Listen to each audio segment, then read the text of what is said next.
आप देख रहे हैं इंडिया टाउन न्यूज, भारत की बात। देश की सुरक्षा से जुड़ा एक बड़ा मुद्दा लोकसभा में गूंजा। क्या सच में भारत अब नक्सलवाद के खात्मे की ओर बढ़ चुका है?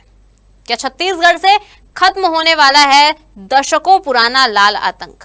प्रधानमंत्री नरेंद्र मोदी के नेतृत्व में केंद्र सरकार ने साफ कर दिया है कि अब आर पार की लड़ाई का समय है और लक्ष्य तय है मार्च 2026 तक छत्तीसगढ़ को नक्सलवाद से पूरी तरह मुक्त करना।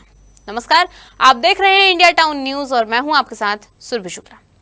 तो इसे लेकर क्या कुछ कहा राजनांदगांव के सांसद संतोष पांडे ने, देखिए हमारी इस खास रिपोर्ट में।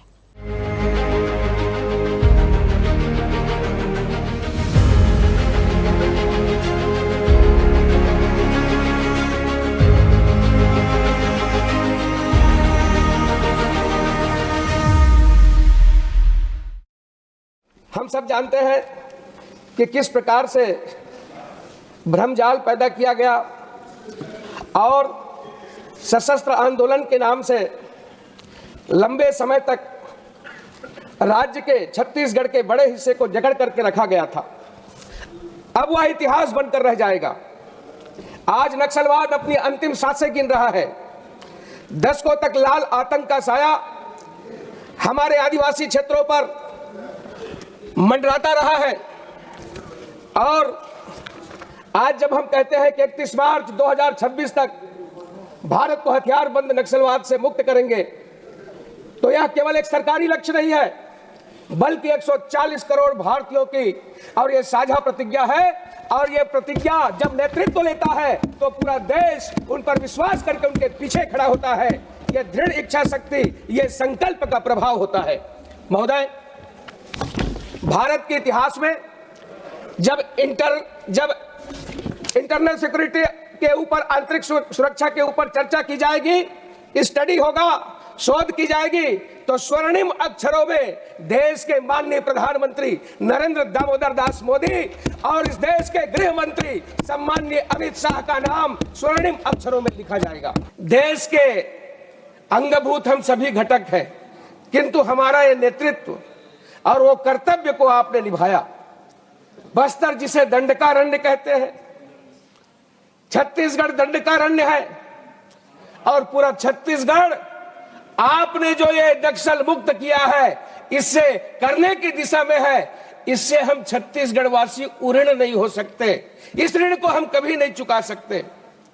माननीय नरेंद्र मोदी जी, माननीय शाह जी ने एक टाइमलाइन के तहत, एक मोटिव के तहत, एक लक्ष्य लेकर के, एक टारगेट निर्धारित करके जो संधान किया है, समूल नाश का आज याद आता है कि उसी दंडकारण्य में खड़ा होकर के राम जी ने कहा था कि निश्चरहीन करऊ मही भुज उठाए प्रणकीन और श्रवण मुनि के आश्रम जाय जाय सुख दीन। यानी सज्जन शक्ति को संभालने के लिए, संरक्षण देने के लिए आज जो वहां की जनता चाहती है, उसके मन के कार्यों को पूरा करने का काम आपने किया। 40 साल तक ये मवाद, माओवाद नहीं, ये मवाद जो पूरा छत्तीसगढ़ और जो जिसको पूरा रेड कॉरिडोर कहते थे, जो झेल रहा था, ऐसे मवाद को आपने ऑपरेशन करके निकालने का काम किया है। महोदय, आज अभी हम सब सुन रहे थे कि छत्तीसगढ़ में इन्होंने जिस प्रकार से, कई लोग एक प्रकार से घोषित पक्ष लेने की कोशिश कर रहे थे, सभी सहमत है, किंतु कुछ लोग तो एकदम पक्ष ले रहे थे। किस प्रकार की विभत्स घटनाएं, विभीषिका ये छत्तीसगढ़ की जनता जानती है और जिसके ऊपर गुजरा है वो जानता है। बड़े बड़े इन्होंने हमले किए। 2010 में 76 सीआरपीएफ के जवान शहीद हो गए, हिड़वा से लेकर के बापूराव तक। 2013 में झीरम घाटी में नरसंहार हुआ था, उसका भी गुनाहगार कोई था तो वो हिड़वा ही था। नेताओं को मौत के घाट उतार दिया गया। 2021 में सुकमा सुकमा और बस्तर के बीच में 22 जवान शहीद हुए थे। मैं जहां रहता हूं, मेरे 8 विधानसभा में 7 प्रभावित क्षेत्र है, केवल एक साबुत है। वहां मदनवाड़ा में 29 जवान के साथ हमारा एसपी विनोद चौबे शहीद हुआ था।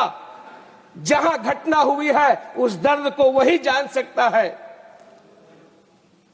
आज मीडिया बहुत बढ़ चढ़ करके बात करती है और कई ऐसे आतंकवादियों का नाम मैं नहीं लूंगा, किंतु इसमें हाफिज सईद, मसूद अजहर, दाऊद इब्राहिम, ये सारी बातें जो है, इससे भी बढ़कर के जितने बॉर्डर में हत्याएं नहीं हुई उतना मेरे छत्तीसगढ़ के अंदर हुआ है। इस दर्द को मिटाने का काम आज यदि किसी ने किया है तो केंद्र सरकार में माननीय मोदी जी ने किया है।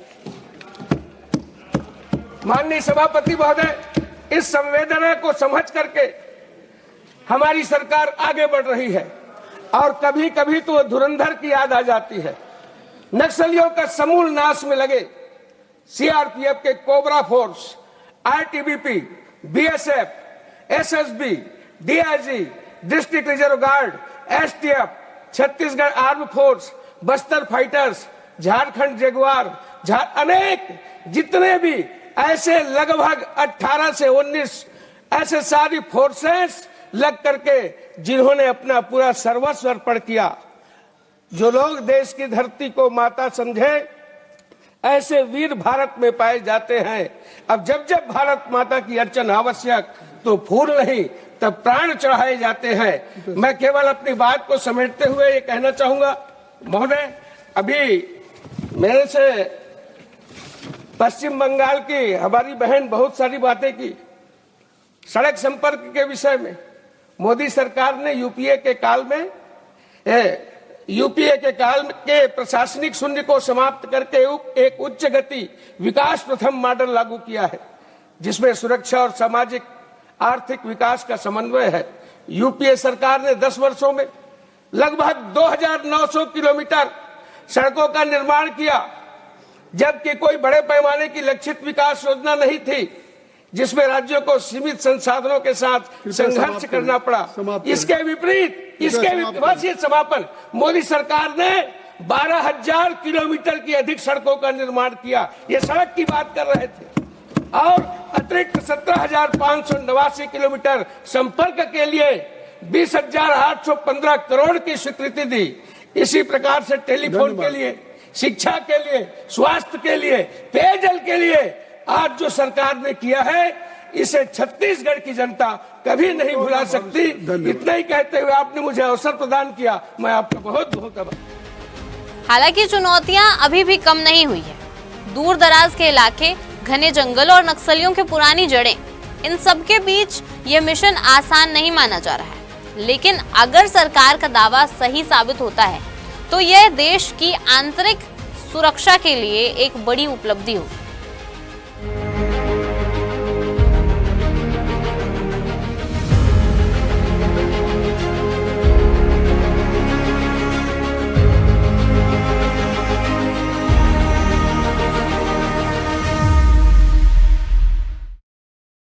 फिलहाल नजर मार्च 2026 के उस लक्ष्य पर है जो तय करेगा कि क्या भारत सच में नक्सलवाद मुक्त होने की ओर बढ़ चुका है। फिलहाल के लिए इस रिपोर्ट में इतना ही। अब मुझे दीजिए इजाजत और आप देखते रहिए इंडिया टाउन न्यूज, भारत की बात। नमस्कार। आप देख रहे हैं